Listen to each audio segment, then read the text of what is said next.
Roland Gransart soucieux, mais qui à la manière d'un Paul Newman, il en a le regard, c'est aussi se détendre devant une caméra.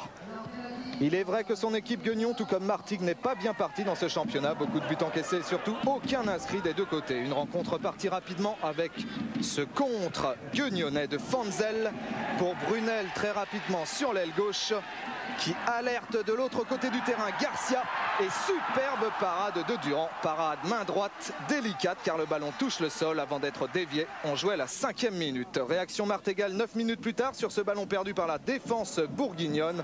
Centre et Van de Voorde qui tente le plus difficile. Ciseaux retourné, malheureusement pas cadré, mais superbe geste technique de Van de Voorde. On est toujours dans le premier quart d'heure et c'est au tour de Guignon de se montrer aux avant-postes avec Acedo. Dans le paquet, remise plein centre pour Traoré qui frappe en force. Mauvais choix d'Amara Traoré car cette frappe finit direction nuage. Ceci dit, les intentions sont là du côté des joueurs de Roland Gransart qui prennent peu à peu confiance en eux. Jourietti ici a laissé passer pour Correia qui tente sa chance de loin et c'est la barre transversale qui sauve cette fois Durand. Sourire de circonstance du gardien Martegal, beaucoup d'occasions mais toujours pas de but à la fin de cette première période.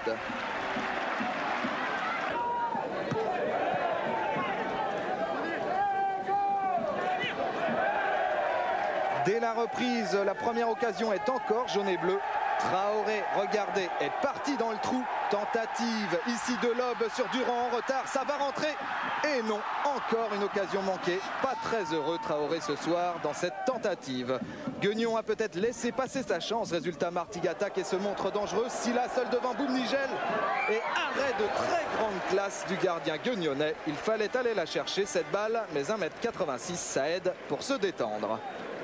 Une rencontre qui tombe alors dans un marasme le plus complet. Peut-être un éclair de génie sur cette frappe de Traoré. Et non, inutile de faire durer le suspense plus longtemps. 0-0, ce sera le score final de cette rencontre. Et toujours aucun but pour ces deux équipes. Dans ce championnat de France, les seuls satisfaits ce soir, les gardiens. Eh oui, bonne analyse de Stéphane là pour un 0-0. C'est vrai qu'on parlait tout à l'heure de la belle attaque à Montpellier. Eh bien là, ce n'était pas le cas. Aucun buteur n'a réussi à s'exprimer.